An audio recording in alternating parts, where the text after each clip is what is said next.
Welcome home. We are WNST, Towson, Baltimore, Baltimore Positive. We are positively doing the Maryland Crab Cake Tour yet again. It is a Friday afternoon. We are right here at the new Lexington Market. We're at Fadley Seafood, which is the new Fadley Seafood. They waited a long time to do this. I have the Pac-Man scratch-offs in the Maryland Lottery. Big thanks to our friends at Liberty Pure, as well as Jiffy Lube Multi-Care. We're going to be bringing the show out on the road, but Luke's the most overworked dude in the business right now. But up late, and then literally as you're pulling in today, this Jackson Holliday thing happens. 2 weeks ago today, we're sitting here with this great hope and this great, how's it going to go? And hasn't gone well in the early going, right? I mean, literally, this hasn't gone well. And the team being where they are in the pennant race need to maneuver, right? Now, the NFL draft be damned that you were up all night, you know? Yeah. Look, going back to spring training, this has been handled very strangely. And this just continues that. Look, I'm going to sit here and say I'm shocked that a 20-year-old struggled in the major leagues. We saw it with Colton Cowser last year, big time, to the point where now he's one of their 2 or 3 best players. Every legend in the history of the team has talked about this, right? For every rookie that comes up and is a stud from day one, you'll find a few guys, including future Hall of Famers, who really struggled early on. So I can't say I'm shocked by that, but it's just the latest step in this sequence that goes all the way back to the beginning of the offseason where Mike Elias was talking up Jackson Holliday's major league chances, and then we saw him have a good spring, and then they sent him down. And we talked about it at that point. We talked about the fact that he was called up after 10 games at Norfolk. That was apparently they saw enough in terms of left-handed pitching and playing second base, and then we see him struggle, albeit not a gigantic sample size, and now he's back down. So look, Mike Elias and this baseball operations staff more than deserves the benefit of the doubt for what they've done over the last 5 years. The results speak for themselves. That doesn't mean they're not beyond reproach, and this is weird. And I'm not going to sit here and go, I'm not going to go atomic bomb over it because he was. Well, they're in first place. And he's 2 for 34, right? So he played his way back to Norfolk to some degree. Sure. Do you give him 30 more at bats? 20? I mean, how long do you Well, and we talked about this. We talked about this at the beginning of the week where I even said on this road trip I thought he needed to start showing more. And it wasn't about being 1 for 20 or 1 for 24 or 2 for 34. Look at the makeup of it. Striking out in half of his plate appearances. Look at his minor league numbers over the course of a full professional season. This is a kid who walked the same number of times that he struck out. And was never overmatched at any level. Right. So there was enough there beyond just looking at the batting average. But looking at the batting average only tells us so much, right? Watch the at-bats, watch the contact rate, all the different things that we've been talking about when you're really peeling back the onion. Well, the question is whether you want him to play 5 days a week the next 2 weeks, or whether you want him to play 7 days a week and maybe go down and hit 390 again. I don't. We always say they have nothing left to prove at AAA, and there is that tweener area. And look, this is what I said to you 2 weeks ago while I'm enjoying some delicious shrimp salad here at Fadley's, because you're going to be in and out. You got press conference, you got really real news. We got a second day of a draft. They might take a lineman at some point before it's all over with. Yeah, maybe they need to. But this is the worst nightmare of any employer in any line of work is to put somebody in a position where they're overmatched. Well, that means the traffic here at Fadley's. That means like whatever would overmatch you, whatever that next step up is in any level, anywhere. Right. When you haven't done it, when you're 20 years old, and you say sample size. How much sample size is there for 20-year-olds in the history of the game? Period. Not many. But the idea is once you bring them up, your worst fear, I mean, it's all call your dad, we put videos out. None of that will be coming out today. No. I mean, none of that on Orioles.com today when they go in and in the old days, it would have the pink note, right, above your locker, right? That was I just think of Major League, right. But that is very much how it was done back in the day. I mean, if you read Seasons in Hell with the Texas Rangers, that's the way they did it in the you literally had something in your locker that said you made it or didn't make it. Come see the manager. Manager wants to see you. the Turk, whatever that would be. Today's a bad day for Jack. It's a tough day for a 20-year-old kid. I just did my documentary, and I'm inured now to my wife's illness and pictures of her being sick and all this stuff. We were editing it 2 days ago, and Greg Landry and I talked about the day I lost the radio station. Most people don't even know that I lost the radio station. It's a dark day. Sure. I was up in the big leagues for 15 months, and then I lost my radio station. Even 30 years later, am I coming back? Is it over? Is it, it's not over for Jackson Holliday. Far from it. But, he's going to have to go down there and figure out how to hit 380 again and wait for his turn. And when he comes back up, what Colton Cowser went through, what Jim Palmer went through, what every one of those guys, Mike Boddicker went through that 100 times. There's certainly an element to regaining some confidence that is it's human to be shaken, especially for someone who has very likely never failed at any level of baseball, going back to T-ball, going back to being 3 years old and running around in a major league outfield with his father. So there's some of that, but I don't think it's so much about hitting 380 at Norfolk. I think it's Dad, process. They sent me down today. How about that phone call? Sure, right? No doubt. Right. But it's process. I think this is much more, okay, Ben McDonald talked about this on some of the recent telecasts, talking about the fact this kid has a high leg kick. It might be something that he needs to adjust. I don't think he's necessarily going to eliminate it permanently, but maybe he has to, maybe not as pronounced. Maybe it's adjusted. Well, you don't have seconds in the big leagues. Exactly. Your margin for error is nothing. It's nothing. And Elias talked about this. I cited the MLB Network radio, I think it was 2 weekends ago that he did, where he said he wasn't surprised that he was scuffling because the jump from AAA to the major leagues is already so immense. Then take into account the number of injuries we're seeing with pitchers around the game. AAA is even more depleted. So I don't think it's about going and hitting 380 at Norfolk. I think it's, hey, this is what we're seeing with your swing. This is what we want to adjust for you to have better timing. You look at where he was, as I cited. I'm looking, and next when you come up, you won't strike out 50%. Right. I'm looking at his minor league numbers right now. So this tells you this goes beyond being 2 for 34. Any player has a 1 for 25 at some point in time, right? Fair enough. Even Hall of Famers. But you look at his minor league numbers over parts of 3 seasons, but really just 1 full season. 138 walks, 138 strikeouts. Again, any level of baseball, that's impressive. You just don't see that in this day and age with so much swing and miss.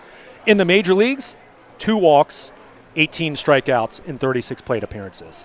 That tells you right there. This isn't just some tough luck and hitting the ball at some fielders and needing a couple to fall in. He's not having good at-bats.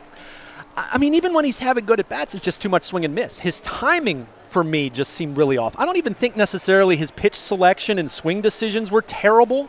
I think his timing just seemed off. And, it's really difficult to do. I want to be very clear. You're not seeing 97 down there. Right. Not with the movement, not with the secondary pitches that come with it. Well, if it came with it, they'd be in the big leagues. Exactly, right? exactly. Yeah. You'll see 97. You'll see velo in the minor leagues, but the combination, the full package that you see in the major leagues. So I don't think there's any reason at this point in time, with Colton Cowser being a great example illustrating why, because Colton Cowser looked completely overmatched last year. And he's a few years older than Jackson Holliday. Well, it also is he's a guy that can come over in the locker room and say, hey, dude, this happened to me. Keep shit, he's going to need all that. Right. You don't want to sugarcoat this. It's disappointing. I don't think Mike Elias was thinking 2.5 weeks into Jackson Holliday's major league career he's going to have to send him back down. This is why. This is worse fear. 2 weeks ago, we're sitting here facing. It feels like 5 minutes ago. That's why I thought it was so weird when they made the decision to send him down that he came back so quickly. That's why I thought it was odd as far as the timing. So now, I think it is important to recognize some of the elements at work here in the same way that we talked about him being called up at a time where he could still accrue a full year of service. This is now putting him in a position where if he's down 2 months, even if it's 3 weeks, we're at that territory where they've now regained that year of service potentially.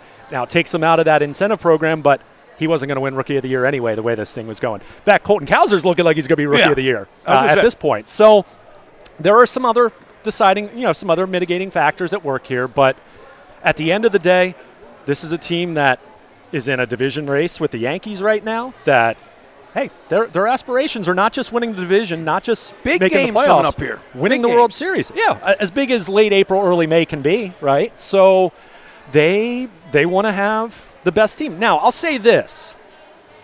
I do question why Ryan McKenna. And we talked about this a little bit when Austin Hayes was placed on the IL. They called up Kerstad. You and I had our conversation as far as, is Kerstad the best fit there? Well, the bench is the bench. And, by the way, I was at Greenmount Bowl the other day doing the show in Greenmount Station.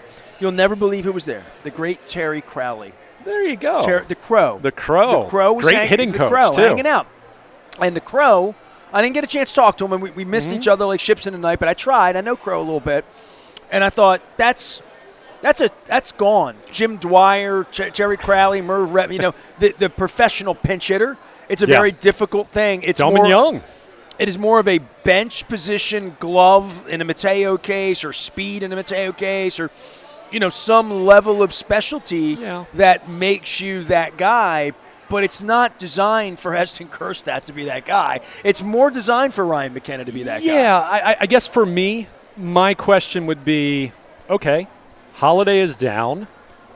So this means that Urias or Mateo are playing every day. And Westberg. That's where, Westberg's already playing every day, so he's either going to be playing third or second. I guess my question would be, why not Connor Norby, who is an infielder, second baseman, where you could keep Westberg at third? See what Connor Norby can do. He's put up numbers at AAA. It's like, okay, see if you can find out from him, because I understand not wanting to trot Jackson Holliday out there every day when he's 2 for 34.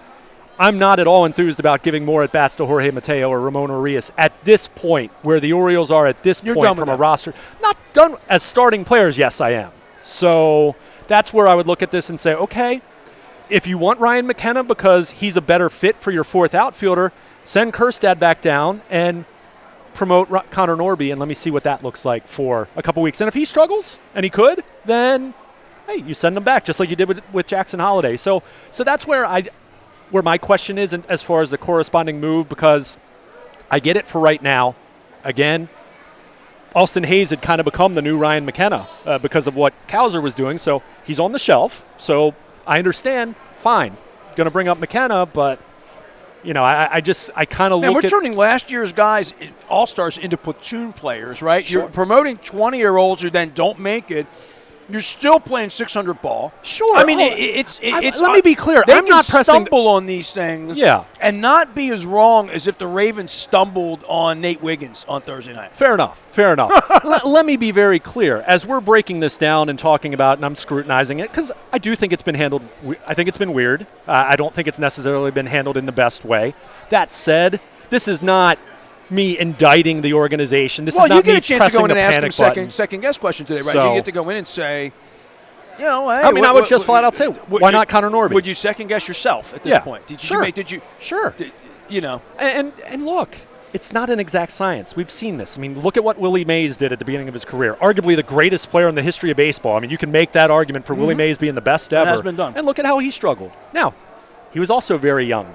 He was also in a position where, didn't have extensive minor league, and obviously, Negro leagues and all that, but, it's difficult. It's not easy to do, and as I've said to you many times, whether we're talking about Ravens draft picks or whether we're talking about guys getting to the major leagues on the Orioles side, development does not finish just because you're in the big leagues. I mean, there's a lot that still goes into that, and there's a lot of growth, and it's very rarely linear. There are peaks and valleys, and there are going to be some down times. And look, Colton Cowser right now, we're already saying he's going to be Rookie of the Year. Colton Cowser's he's a 1 for 30 away from suddenly being Jackson having different conversations. The only difference is he now has a track record of success in the major leagues, whereas Jackson Holliday has 2 hits. So, until he gets his next opportunity, sure, there's going to be a little bit of angst there. But that said, I don't think there's any reason to... What's the measurement then? This is my question what's the measurement for when you bring him back? What's he got to do? It's going to be proprietary. I don't think it's going to have anything to do with any numbers that are going to show up on Baseball Reference or Fangraphs as far as what he does at Norfolk. I'm guessing there are going to be some swing adjustments. As I said, it could be something pertaining to the high leg kick. It could be... they use so much technology. I mean, these guys literally have apps on their phones that will... They get information as far as evaluating their swing decisions. And what I mean by that is it's not really having anything to do with the result. They look at where you swung. They know a batter's hot map in terms of where they get pitched to, where they swing and have the most success. Whether you're a someone who handles inside pitches better, whether you're someone who handles the outer half of the plate, whether you're a low ball hitter like Mike Trout, whether you're secrets in this game. Yeah. Luke. So, but the point is, these guys get that data sent to them. I mean, it's sent to their phones literally. That's what kind of information these guys have. You know how much Tony Gwynn would love that? Being alive. Ted Williams. I mean, people. Sam Musial, people my father. talk about people talk about launch angle and exit velocity and all that. Ted Williams was well aware of all that. He may not have called it that, but he was well aware of that. He's a mathematician. He just didn't have a way to quantify it in the way that these guys have had StatCast and TrackMan data and the Edgertronic cameras and all the different stuff that they've used over the last 10 years. He was 9 quadrants. Exactly. Yeah. So it's always been scientific to some degree. It always had that potential, but in recent years, this is just it's quantifying it, right? I mean, we've talked about it. We've talked about spin rate, how that's been talked about a lot. That used to be called, if high spin was you had late life on your fastball, almost to the point where it's got some rising action, right? So these are all ideas that are not brand new. It's just we have data to quantify it. And as is the case in a lot of fields, including, going back to when I was a teacher, I mean, you'd have buzzwords and ideas and different things where it would be cyclical, right? You'd have phonics, you'd have whole language reading, like all these different things. So, I'm not saying me that in Colgate. I'm not saying baseball is exactly the same way. I need a 5th grade teacher like you is what I need. But you always have trends. Yeah, right. Yeah. You always have trends. You always have something new, the new flavor of the week. The Orioles, their player development, they've done a fantastic job implementing these things after the Orioles were, frankly, way behind in that department under Dan Duquette and Buck Showalter, and even further behind prior to them coming. So, it's part of that process. And again, I don't think there's any reason to be meaningfully concerned about Jackson Holliday in a big picture sense. I think this is a bump in the road. But he's also not going to be contributing to this team in the way that we were 2 weeks ago talking about a way he could contribute to the team. You've now swapped him out for McKenna, Urias, or Mateo in pragmatic terms as to who's going to get those at-bats. And they've still been a 667 team with him doing nothing the last 2.5 weeks, basically, right? So they'll be okay. They'll be okay. And look, Jackson Holliday could be back by Memorial Day. I mean, I don't think that's remotely out of the question. But, like I said, and I don't think it has to do with, he's got to hit 400 or he's got to walk, as many times as he strikes out. Those are the things he's proven he can do at the minor leagues. Now it's much more swing adjustments. Are they making a mechanical adjustment? Like I said, and I don't know if the leg kick they might find to be fine. It might be something else about his swing that they're trying to figure out. Colton Cowser's talked about this. There were some adjustments he made in his swing of where he is now compared to where he was last summer when he was called up in the major leagues and looked completely overwhelmed. So this is not something that's brand new. It's disappointing in the short term. There's no question about that. They'd much rather him be hitting 250 right now with 3 home runs and 8 RBIs and looking like, hey, he's going to be a real real player for them now and certainly in the future. So none of that changes in a big picture right. sense. If he was hitting 230 right now, it wouldn't be much, right? Well, and I even said we wouldn't be bragging on it, but he wouldn't be getting shipped out. I even said, but I said this to you. It's a different level of failure. I said this to you when he was 1 for 20, whatever it was, and I said to you, if it wasn't a case that he was striking out in over half of his plate appearances, let's say that strikeout rate was 20% or 25%, not 50%, and he was walking a few more times, and the average exit velo, because you measure this is how you quantify it. Back in the day, we would say, man, that guy's hitting some tough luck lately. Now you can literally quantify it. That's why, like Gunnar Henderson, the first couple weeks, he didn't put up monster numbers, but his average exit velo and all this stuff was telling you he was crushing the ball. And what has he done since then? He's crushing the ball and getting the results with it. It was predictive. So all of the, not just the batting average, not just being 2 for 34, was looking at the strikeouts, the lack of walks, contact rate, timing off, all of those different things. And in the Orioles' mind, they said it's time to make an adjustment. So he's going to go down. Again, I assume there's going to be some tweaks to his swing and all that, and he'll probably put up really good numbers at AAA, or maybe he'll struggle for a week or two as he's trying to make these changes or adjustments. But I think this kid is way too good. He's way too talented. I think he has way too good of a head on his shoulders for a 20-year-old. I'm not saying he's disappointed, not that he's not disappointed. I'm not saying that his confidence isn't shaken a little bit right now. It very well could be. It's human. We're all human. We all deal with failure, and it's difficult at different times. So, but I think The makeup is there. I don't think they would have even done what they've done to this point with him if they didn't have full confidence that he's going to be fine in the big picture. But all of that being said, I'm not going to back down from this still feeling really weird how they've handled him the last 2 months. Aside from that, we're sitting here talking about this kid, and he's the last guy at the edge of the roster, and now isn't here anymore. A's are in town. This is always the weirdest thing. We're going to go out there 4th of July and play for nobody. Yankees are going to come to town Monday through Thursday for what is a big series. And we have the football, and we talk drafting. We'll be doing that in the aftermath of all this. But for this series, this is the first spring, April time. People are going to be down at the ball, 80 degrees on Sunday. We're really going into a week here of new ownership and some sort of sense of normalcy in the middle of a year that we haven't had before. Yeah. And do I think the ballpark's going to be sold out for the Oakland A's? Probably not, but you're hoping to see good crowds because it's a good team. Weather's getting nicer. Brandon Hyde bobblehead this weekend, so there's some bells and whistles to dress it up. 82 and sunny Sunday, it's gonna 88 be nice. and sunny Monday, 85 and sunny Tuesday, 82 and sunny Wednesday, 79 and sunny Thursday. I don't see any rain in there, and I see afternoon games. This. It's exciting. The city's going to be a buzz next week. It really is, and this is sort of the precursor to that. Plus, you have the draft. Plus, you have the Ravens bringing players in. Plus, you're not getting any sleep. All that, right? Getting good food at Fadley's, though. Anything else you want to say about baseball? Because we'll do football more, but just for the weekend and the A's being in town. I think the A's, they've struggled, but they're not in last place. The Houston Astros are. It's crazy. I know we've mentioned it in passing, but at some point in time, that's starting to look like that's not necessarily going to get better. Beginning injuries, of the end. They've been bad. The run differential's not very good. It's just bizarre, right? But windows are open until they're not anymore, right? Sometimes you stop cheating. This is what happens. The Orioles in 2017 until early September, they were in the wild card race, and then it fell out. The bottom fell out, and then 2018, we know what happened there, where they were historically the worst team in franchise history. So.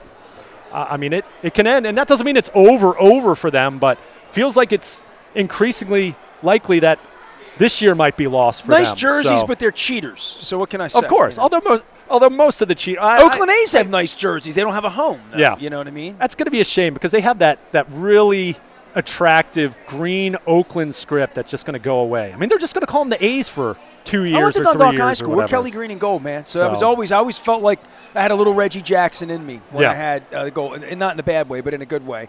For them, pitching, starting pitching, all the things we talked about, West Coast going out, where you are with the bullpen. The Yankees will show warts in that if there is such a thing next week, right? Yeah. 4 in a row, 7 in a row, playing 7 games in a row, right? Weather's going to be a little nicer. Ball's probably going to jet out a little bit more. Not that John Martin, the Maryland Lottery, wants to hear that, giving away all the money.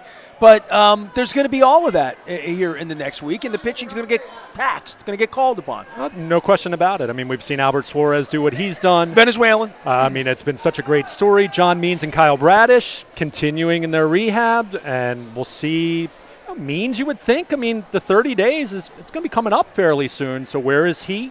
Bradish, I would think still a couple more starts until you're at a point where you're making that decision. But not under the knife like we spent January so far, and February so good, talking right? about, Knock right? on wood, Yeah. cross your fingers, say a prayer, whatever. Because, if you add Kyle Bradish that's right, and again, I don't want to say I'm skeptical, but I'm still concerned big picture-wise because sprained UCLs are not – it's not good. That's a captain obvious thing. But if he is right, if he has avoided a major injury that's going to require surgery, you add him to Corbin Burns and Grayson Rodriguez last bad start aside in Anaheim. That top 3 in October, I'll take my chances against most teams with that. It's April and you're dreaming, man. Things are going to go wrong. There are going to be bumps in the road, even for Jackson Holliday. Of course they will, but things haven't gone perfectly for them anyway. And they're playing 667 ball, so they're doing something right. Win 2 out of 3. Win 2 out of 3. Win 3 out of 4. It's Maybe a even simple split game. With the Yankees. Very it's a simple game. Luke Jones is here. We are at Fadley's. We're giving away the Pac-Man scratch-offs of Maryland Lottery. We're at the New Market. really is beautiful. Like it's his third time I've been in the space here. It's great. High ceiling, got beautiful light in here. Got a lot of light in on the camera as well. And just a long fly ball from Oriole Park at Camden Yards. Luke can walk out of here 3 blocks away. He'll be down in the center field bullpen area. He'll be covering all things draft. I'll be covering all things cleanup. I don't know what else to say. But Luke will be at the ballpark over the weekend and also out in Owings Mills staying up late. It's the most wonderful time of the year. We're back for more from Fadley's. I am Nestor. He is Luke. Follow him at Baltimore Positive.